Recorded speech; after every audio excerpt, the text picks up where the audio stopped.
Hello everyone, this is Arvahita, Assistant Professor of MCA Department from Rohini College of Engineering and Technology. Here I am going to discuss a few topics about the subject MC4102, Object Oriented Software Engineering.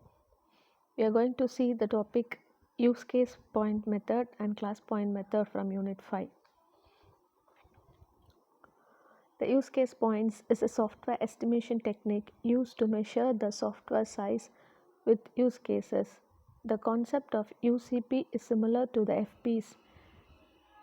The number of UCPs in a project is based on the following: the number and the complexity of the use cases in the system, the number and complexity of the actors on the system, various non-functional requirements such as probability, performance, maintainability that are not written as use cases, the environment in which the project will be developed such as the language, the team's motivation, etc.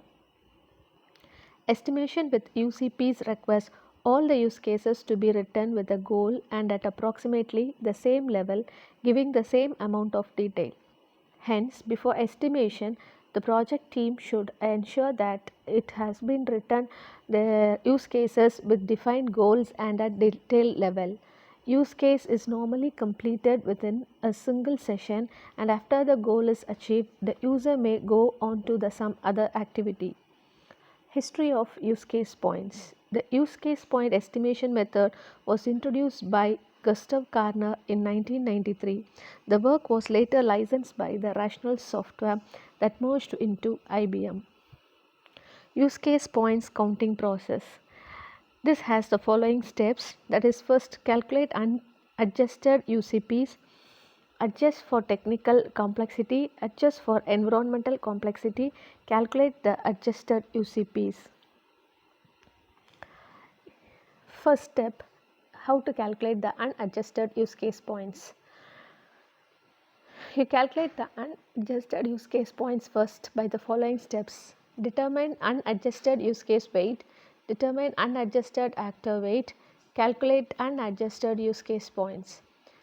The next step is to determine the unadjusted use case weight.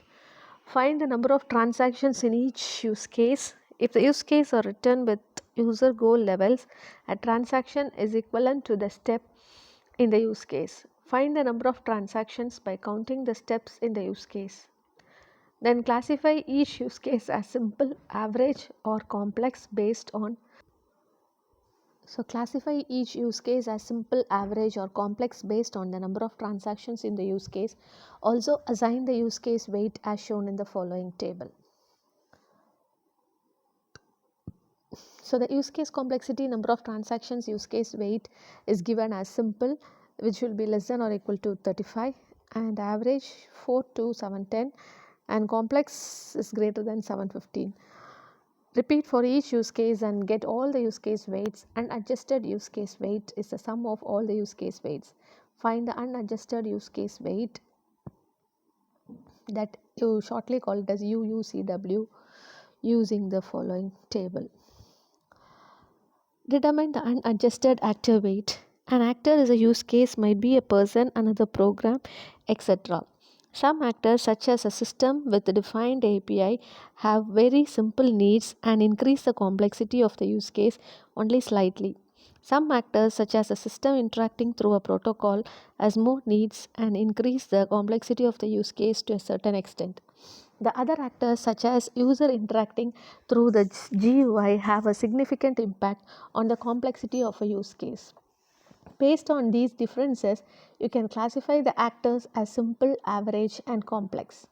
Classify the actors based on the weight and actor complexity. Example, actor weight: simple, a system with defined API as 1, average, a system interacting through a protocol 2, complex, a user interacting through GUI 3. So repeat for each actor and get all the actor weights, and adjusted actor weight UAW is the sum of all the actor weights.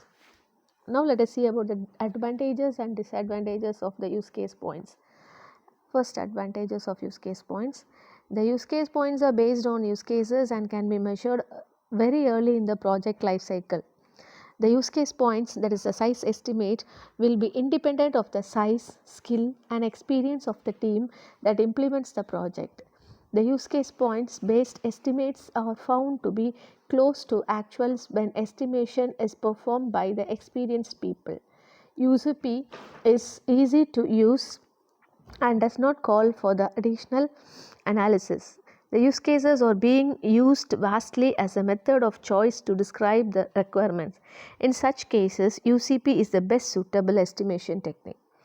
Disadvantages of use case points. The use case points can be used only when the requirements are written in the form of use cases, and it is dependent on goal oriented, well written use cases.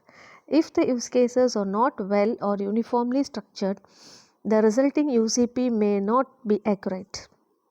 Technical and environmental factors have a high impact on UCP.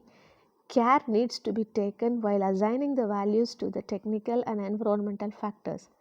The UCP is useful for initial estimate of overall project size, but it is much less useful in driving the iteration to iteration work of the technical side.